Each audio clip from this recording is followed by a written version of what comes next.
Hello everyone. Today we are going to discuss on the blood pressure. That is our third vital sign topic. Okay, let's start the topic. Blood pressure is a force exerted on the wall of the artery by pushing blood under the pressure formed by heart. तो basically जो blood pressure है वो क्या है? It is a force. It is a force that is exerted against the wall of the artery, and this force is formed by the heart. Okay, when the blood is pumped out from the heart, they, that exert a force, and that produce a blood pressure. Okay, on the peripheral artery. Blood circulation in our body is due to the pressure. Okay, जितना भी हमारे body में जहाँ भी blood जा रहा है वो क्या है, प्रेशर ग्रेडियंट के थ्रू जा रहा है. तो कैसे जा रहा है कि जहाँ पे लो प्रेशर है वहाँ वहाँ पे जा रहा है, high to low pressure, high blood pressure से लो की तरफ जा रहा है.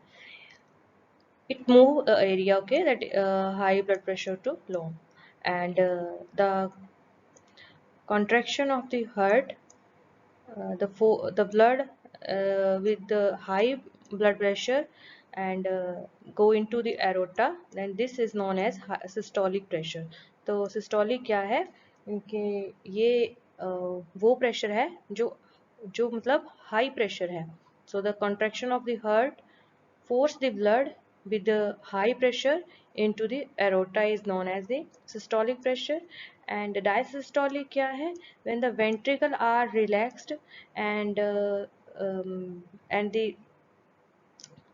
the heart exert a minimum pressure. Okay, तो वेंट्रिकल जब रिलैक्स होंगे तब वो एक मिनिमम फोर्स एक्सर्ट करेंगे आर्टरी पे. ओके, और उस प्रेशर से, उस प्रेशर को क्या कहेंगे? Diastolic pressure. एंड सिस्टोलिक वो है जब हार्ट जो है फोर्सली कॉन्ट्रैक्ट करेगा एंड जो ब्लड है उसको पुश कहाँ करेगा? एरोटा में.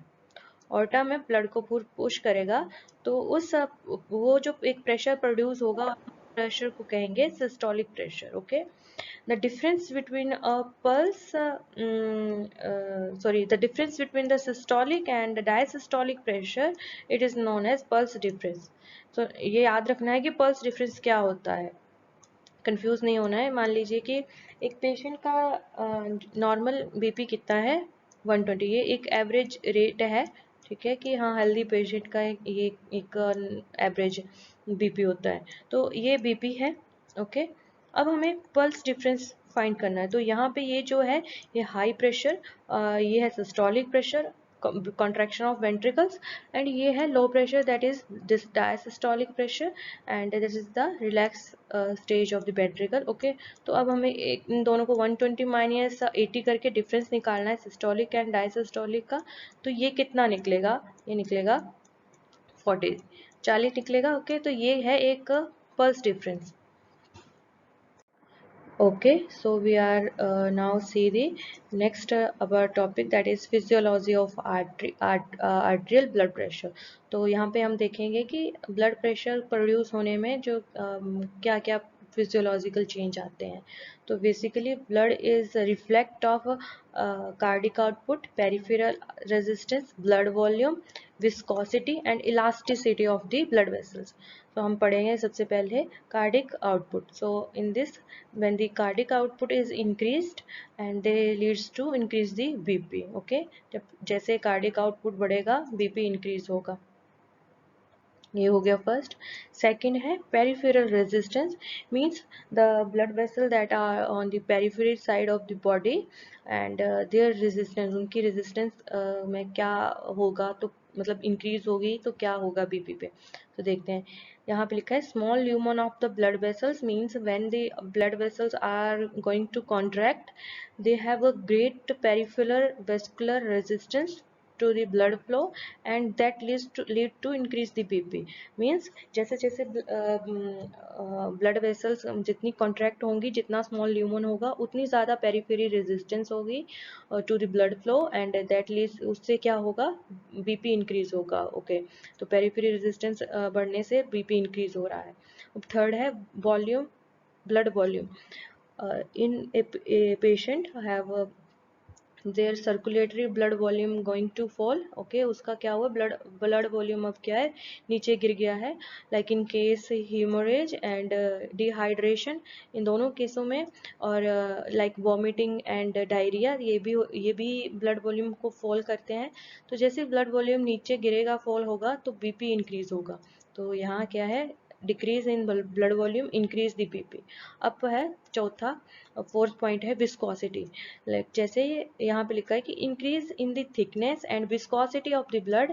जैसे ही ब्लड की विस्कोसिटी और थिकनेस बढ़ेगी, और ये कब होता है, जब विस्कोसिटी और थिकनेस कब बढ़ती है, जब ब्लड में आरबीसी की कंसंट्रेशन इंक्रीज हो जाती है. ओके, और इस कंडीशन को कहते हैं हिमेटोक्राइट. ओके, हिमेटोक्राइट कहते हैं. तो ऐसे क्या, इसमें क्या हुआ कि अब ब्लड वेसल में जो ब्लड जा रहा है, अब उसकी थिकनेस बढ़ गई, अब वो धीरे धीरे जाएगा ब्लड, और जाते जाते वो एक क्या करेगा, राइज करेगा हमारे बीपी को, एक जोर से फोर्स लगाएगा आर्टरी पे, एंड इससे हमारा बीपी बढ़ जाएगा, स्लो ब्लड फ्लो करेगा, तो बीपी बढ़ेगा. जितना भी, जब भी बीपी बढ़ रहा है तो क्या हो रहा है, स्लो ब्लड फ्लो हो रहा है, तो बीपी इंक्रीज हो रहा है. अब हमारा फिफ्थ पॉइंट है इलास्टिसिटी. इलास्टिसिटी में क्या है कि when the decrease in the elasticity of the blood vessel, like in case of arteriosclerosis. Arteriosclerosis condition में क्या होता है कि ब्लड वेसल की थिकनेस बढ़ जाती है. ओके, सो जैसे ही थिकनेस बढ़ेगी तो रेजिस्टेंस होगी, resistance of blood flow. Means अब ल्यूमन स्मॉल हो चुका है उसका अंदर, तो ब्लड फ्लो रेजिस्ट कर रहा है, और यही रेजिस्टेंस क्या कर रही है, बीपी को इंक्रीज कर रही है. तो ये इतना था. ओके, अब नेक्स्ट से अब देखेंगे हम कि factor affect the BP. Okay, तो यहाँ पे बहुत से फैक्टर हैं, like age, stress, gender, daily variation, medication and activity, and according to weight and smoking. Like in age, जहाँ पे मैं आपको ग्राफ में दिखाती हूँ कि यहाँ पे लिखा है कि जो न्यू बॉर्न बेबी है जिसका वेट इतना है, उसका बीपी जो है मीन इतना होता है, 40 mmHg होता है. और जो एक मंथ का बेबी होता है उसका 85 to 54, 1 ईयर का 95/65. ओके, 6 ईयर का बेबी का होता है 105 to 65. 10 to 13 ईयर चाइल्ड का होता है 110 to 65. 14 to 70 ईयर चाइल्ड का होता है 119 to 75. ओके, और 18 ईयर एंड ओल्डर जो एडल्ट हैं, उन सभी का आता है less than to 120, and diastolic is less than to 80. Okay, तो ये था एज के अकॉर्डिंग. मीन्स जैसे जैसे एज बढ़ रही है वैसे वैसे बीपी इंक्रीज हो रहा है. ओके, ये हो गया. लाइक अब हम पढ़ते हैं स्ट्रेस कंडीशन. स्ट्रेस में क्या होता है, जैसे कि कोई भी stress condition like anxiety, fever, pain, emotion में क्या कर रहा है कि हमारी जो सिंपैथेटिक नर्व सिस्टम है वहाँ से हार्मोन सिक्रेट हो रहे हैं, वो सिक्रेट कर रहे हैं, तो उनसे क्या हो रहा है कि हमारा हार्ट रेट, कार्डिक आउटपुट और वेस्कुलर रेजिस्टेंस सब कुछ इंक्रीज हो रही है. और उनके इंक्रीज होने से क्या है, हमारा बीपी बढ़ रहा है. तो क्या होता है, स्ट्रेस में क्या करता है, जैसे जितना स्ट्रेस लेंगे, जितना ज़्यादा स्ट्रेस बढ़ेगा, उतना ही बीपी भी बढ़ेगा, इंक्रीज बीपी करेगा. ओके, अब पढ़ते हैं हम अगला, जेंडर. तो मोस्टली तो क्या है कि बीपी जो मेल और फीमेल में, मेल में तो हाई होता है जब जब एक फीमेल की एज मान लीजिए कि 45 के के आसपास है. ओके, जब मान लीजिए कि एक मेल है, उसकी एज है 40. ओके, ये एग्जांपल है, एक मेल की एज है 40 और एक लेडी है उसकी भी 40 है. तो हम ये पाया जाएगा कि मेल का जो बीपी है वो इंक्रीज्ड है. बट व्हेन क्या होगा कि मीनोपॉज आफ्टर 50 प्लस एज के बाद क्या होगा कि जो फीमेल है उसकी बीपी ज़्यादा पाई जाएगी age compare to a male हो जिसकी एज जो है 50 प्लस है. ओके, तो यहाँ पे ये हुआ कि ये जो मेल है उसकी कम है और age compare to this female. Okay, ये है इसका डिफरेंस। अगला हम पढ़ेंगे डेली वेरिएशन। तो बीपी जो है हमारा मिड नाइट में क्या होता है, लो होता है। जब हम रात के टाइम पे हमारा बीपी लो होता है, कब तक रहेगा, सुबह के 3 बजे तक।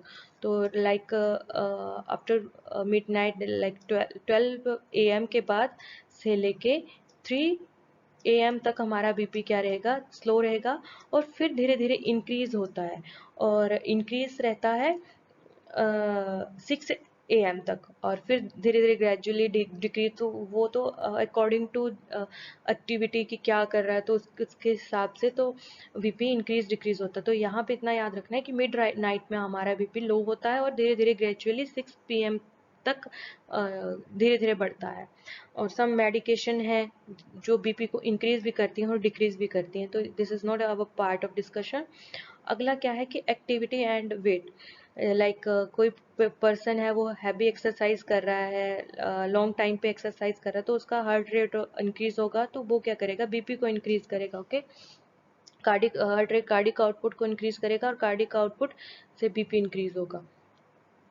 लाइक अगला एग्जाम्पल है वेट। लाइक ओबेस पेशेंट है, उनका तो बीपी इंक्रीज होता है। ओके, लाइक उनमें तो फैट्स की डिपोजिशन, कोलेस्ट्रॉल वगैरह वगैरह जो भी है वो इंक्रीज कर देंगे। और इन स्मोकिंग, स्मोकिंग क्या करता है, वेसो कॉन्स्ट्रिक्शन करता है। जैसे ही तो वेसो कॉन्स्ट्रिक्ट होगी, ब्लड वेसल जो है कॉन्स्ट्रिक्ट हो गई है, तो क्या होगा, ब्लड फ्लो में रेजिस्टेंस आएगी, ब्लड फ्लो में रेजिस्टेंस आएगी, तो बीपी इंक्रीज होगा। तो ऐसे करके बीपी स्मोकिंग में बढ़ता है।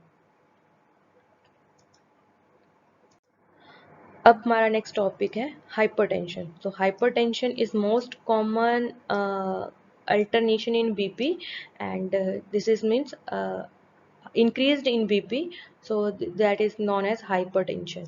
Hypertension often asymptomatic, मतलब इसका कोई सिम्टम नहीं मिलता है, ये asymptomatic है। Pre hypotension is diagnostic in adult, और प्री हाइपोटेंशन जो है वो कितना रेंज होता है, 120 to 139। ओके, ये 120 to 139 क्या है, सिस्टोलिक प्रेशर। और जो हमारा डायस्टोलिक होता है वो कितना हो गया होता है, 80 to 89 mmHg। तो ये जो जैसे प्री हाइपरटेंशन में कंडीशन आएगी इन जो हमारा एडल्ट पेशेंट है, एक अच्छा पेशेंट है, तो उसको हम डायग्नोस्ट कर सकते हैं, उसका हम ट्रीटमेंट कर सकते हैं। Hypertension associate with the thickness and loss of elasticity of the blood vessels. तो जैसे ही थिकनेस बढ़ेगी तो बीपी बढ़ेगा, इलास्टिसिटी डिक्रीज हो जाएगी, ज़्यादा रेजिस्टेंस रहेगी ब्लड वेसल में, तो क्या होगा कि वो बीपी को इंक्रीज करेगी। तो ये मेन कंडीशन है, like thickness and loss of elasticity of the blood vessels.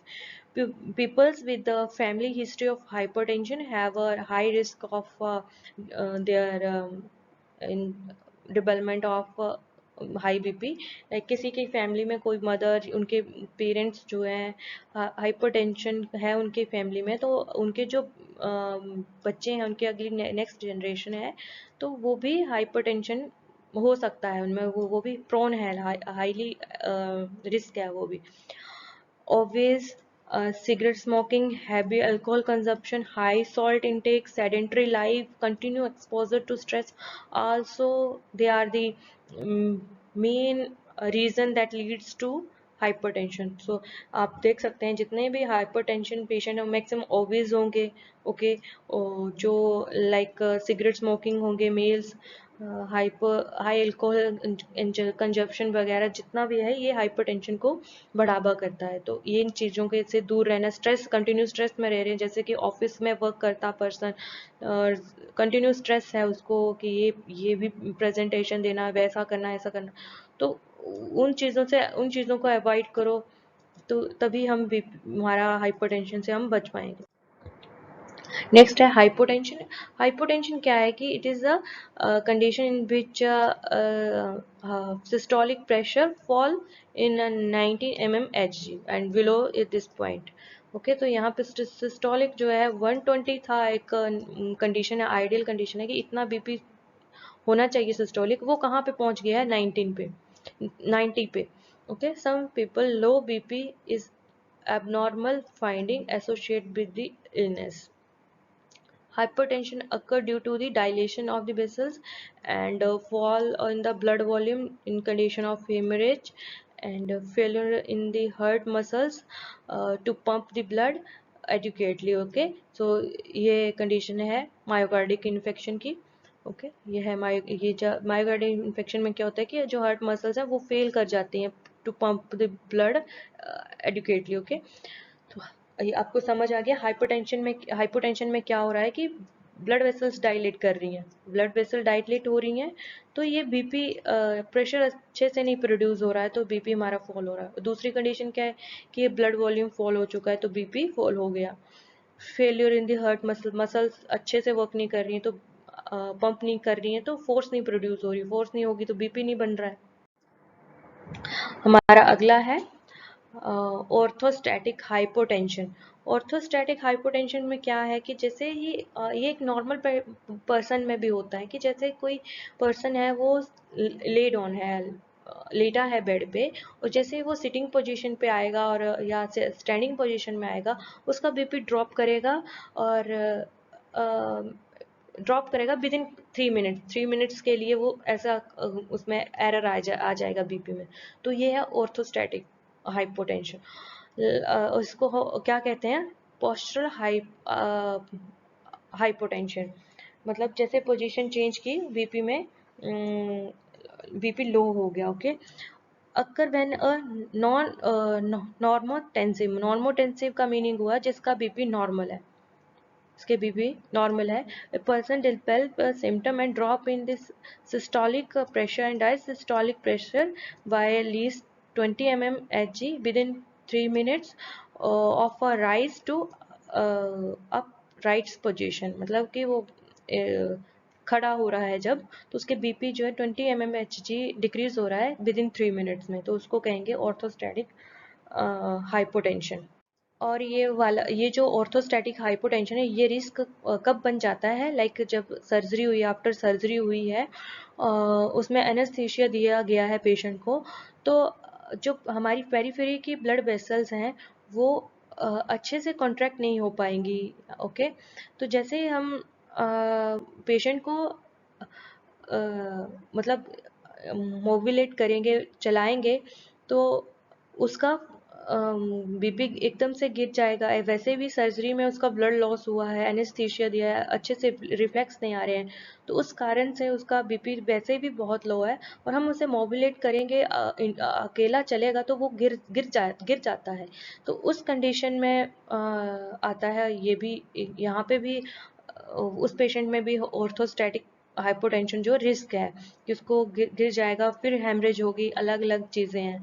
तो ये चीज़ें हैं. जैसे अब नेक्स्ट हम ले लेते हैं कि किसी पर्सन का बहुत वॉमिटिंग हुई है, डायरिया हुआ है उसको, और जब वो चलेगा, ओके, वैसे तो वो क्या है कि मान लीजिए चेयर पे बैठा है, जैसे वो चलेगा तो एकदम से उसका फेंट हो जाएगा. ओके, उसको ब्लर दिखाई देगा. तो वो भी यही रीज़न है कि एक नॉर्मल पेशेंट में भी 20 mmHg जो है बीपी फॉल होता है, तो उस पेशेंट में भी इतना हो रहा है, और वैसे उसका उसका मान लीजिए कि उसका बीपी जो है सिस्टोलिक जो है, वो हम कितना रखें, 97 सिस्टोलिक है, और डायसिस्टोलिक जो है 60 है. ओके, तो उसका बीपी तो वैसे भी बहुत लो है क्योंकि उसका ब्लड फ्लूइड लॉस हुआ है. ओके, तो और 20 माइनस कर दिया जाए तो ये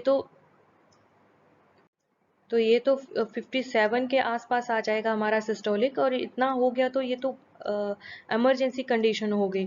तो तभी इसी तरह से मतलब बीपी फॉल होता है और उसको फेंट होता है. ये कुछ ज़्यादा ही मैंने बीपी कम कर दिया, मतलब थोड़ा बहुत हो सकता है, तो इस तरह से उसका बीपी में फॉल आता है. तो आप समझ गए होंगे कि ऑर्थोस्टैटिक क्या होता है. तो ऑर्थोस्टैटिक सिंपली क्या है कि बीपी में 20 mmHg फॉल आ रहा है जब पेशेंट अपनी पोजीशन चेंज कर रहा है from sitting sitting to standing position में जा रहा है, या लेड ऑन है, बेड पे लेड ऑन किया है, वहां से वो सिटिंग में आ रहा है, तो 20 mmHg का बीपी फॉल कर रहा है फॉर 3 मिनट्स, ओके, फिर वो नॉर्मल हो जाएगा। बट इन अ पेशेंट, अगर ये हम ऑर्थोस्टैटिक हाइपोटेंशन को देखें तो ये एक इमरजेंसी कंडीशन बन जाती है, रिस्क बन जाता है, ओके। तो आपको समझ आ गया होगा कि हाँ किस तरह से। अब हम टेबल पढ़ेंगे, उसमें है common error in blood pressure assessment. जब हम ब्लड प्रेशर असेसमेंट करते हैं तो हमसे क्या क्या एरर हो जाते हैं, तो उसमें उसकी वजह से बीपी इंक्रीज डिक्रीज हो जाता है। लाइक फर्स्ट में है ब्लैडर और काफ आर टू वाइड। जब ब्लैडर की जो लेंथ है, विड्थ है, वो ज़्यादा वाइड हो तो क्या होगा। अ, वैसे तो जितना ब्लैडर की विड्थ कितनी होनी चाहिए, 20% मोर देन दी आर्म डायमीटर, ओके। तो काफ इतनी ही विड्थ का होना चाहिए, और उसका सरकमफ्रेंस होनी चाहिए, जो उसकी गोल है, जो इतना गोलाई है, सरकमफ्रेंस है, वो होनी चाहिए 2/3 ऑफ द आर्म। जो आर्म का 2/3 है, तो उसके उसके हिसाब से। तो ये अलग से हम असेसमेंट के बारे में पढ़ेंगे कि यहाँ कितनी होगा। तो फिलहाल यहाँ पे इतना याद रखना कि जब ब्लैडर या उसका जो काफ है उसकी विड्थ ज़्यादा हो तो क्या होता है, तो उसमें क्या होता है, फॉल और लो रीडिंग, सॉरी फॉल नहीं, false false and low reading. उसकी रीडिंग लो आएगी, जितना जितना ज़्यादा बड़ा काफ होगा, ओके, उसकी बिट जितनी होगी उतना लो रीडिंग आएगी। अगला है ब्लैडर, उसको हम काफ भी कहते हैं। काफ इज टू नैरो और टू शॉर्ट। जब जितना ज़्यादा छोटा होगा तो क्या होगा, हाई रीडिंग आएगी। जो जितना भी सिस्टोलिक डायसिस्टोलिक है उसकी रीडिंग ज़्यादा आएगी। अगला है काफ रैप टू स्लोली और अनइवनली। मतलब उसको धीरे से बांधा है, कस के, जितना कस के बांधना चाहिए उतना नहीं है, और अनइवन है, उसमें रिंकल्स हैं, तो क्या होगा, हाई हाई रीडिंग आएगी, ब्लड ब्लड प्रेशर की हाई रीडिंग आएगी।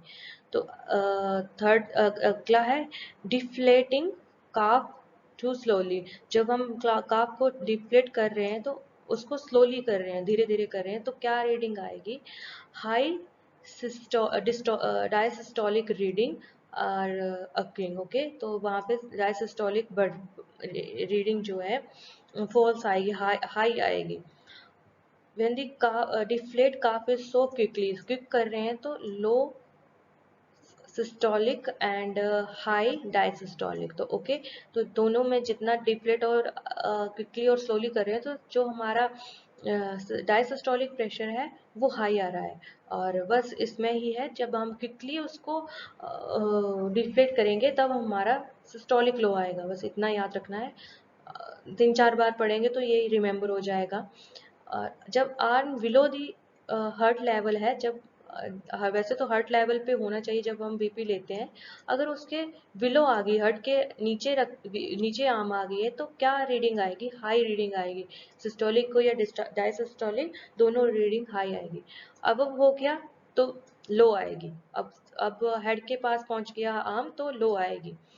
आर्म नॉट स्पोर्टेड, मतलब उसको नीचे से सपोर्ट नहीं किया गया है, तो क्या होगा, हाई रीडिंग आएगी। Stats that fit poorly or impaired of examiner hearing causing sound to be muffled। मतलब उसको अच्छे से प्रॉपर से नहीं किया है तो वो क्या करेगा, मतलब उसकी साउंड में मफल आएगा, उसको अच्छे से पता नहीं चलेगा सिस्टोलिक क्या है डायसिस्टोलिक क्या है। तो क्या होगा, अच्छे से प्रॉपरली उसको हैंडल नहीं किया है, तो low systolic and high diastolic, same as the like this deflating too quickly वाले की तरह। यहाँ पे अगर हम स्ट्रेथ को अच्छे से नहीं रखेंगे तो हमें लो सिस्टोलिक सुनाई देगा और हाई हाई रीडिंग आएगी डायसिस्टोलिक। अगला है स्ट्रेथ अप्लाइड टू फर्मली, मतलब बहुत धीरे से, फर्मली अगेंस्ट दी एंटीक्यूबिटिकल फोसा। तो इसमें क्या होगा, स्लो डायसिस्टोलिक रीडिंग। तो इन दोनों में बस यही डिफरेंस है कि इसको यहाँ पे अच्छे से फिट नहीं किया है। तो वो जो है कि जो स्टेथ की केबल है वहां से भी मफल करती है कई बार आवाज, या फिंगर अच्छे से नहीं रखी तो वहां से भी मफल करती है। मफल का मीनिंग है कि कुछ में उसमें कुछ अजीब सी आवाज आती है, मफलिंग की आवाज आती है। ओके, तो और इसमें क्या है कि उसको उसको टू फर्मली अप्लाई किया है, कि उसको बहुत जोर से पकड़ा है, ज्यादा फोर्स से पकड़ा है, तो अगेंस्ट द एंटी क्यूबिटिकल फोर्स, तो वहां पे क्या है, लो डायसिस्टोलिक रीडिंग आ रही है। अब क्या किया कि अप है इन्फ्लेट टू स्लोली। अब हम धीरे स्लोली स्लोली इन्फ्लेट कर रहे हैं काफ को, तो हाई डायसिस्टोलिक रीडिंग आएगी। रिपीटिंग असेसमेंट टू क्विकली, मतलब बार बार से असेसमेंट कर रहे हैं उसी पेशेंट पे, तो वो क्या करेगा, हमारा जो सिस्टोलिक प्रेशर है उसकी रीडिंग को इंक्रीज कर देता है। इनएडिक्वेट इन्फ्लामेशन लेवल, ओके, तो वो क्या करेगा, स्लो सिस्टोलिक रीडिंग। अब अगला है multiple examiner using different sound for systolic reading that leads to high systolic and false low diastolic reading. Okay, तो यहाँ पे जो हमें मेन जो है, एक तो है कि काफ जो है ज्यादा टाइटली उसको यूज कर दिया है। ओके, तो वो तब क्या करेगा, और जो हमारा काफ है उसको स्लोली लूजली बांधा गया है आर्म पे, तो क्या होगा, तो ओके, तो मैं एक बार फिर से इसको रीड कर देती हूँ। When the cuff is too narrow and short, too short, okay, छोटा है तो हाई हाई बीपी आएगा उसमें। लूजली और अनइवनली किया बांधा गया है, तो रैप उसको अनइवनली किया गया है, तो हाई बीपी आएगा, दोनों में ही हाई बीपी आएगा। अगर उसको डिफ्लेट हम स्लोली कर रहे हैं तो क्या करेगा, हाई डायसिस्टोलिक आएगा, और जब हम उसको क्विकली कर रहे हैं तो high diastolic and low systolic आएगा। बिलो द आर्म है तो हाई रीडिंग आएगी बीपी की, अबव द आर्म है तो लो रीडिंग आएगी, ये है मेन। और आर्म को हमने अच्छे से सपोर्ट नहीं किया है तो फॉल्स रीडिंग आएगी, हाई रीडिंग आएगी।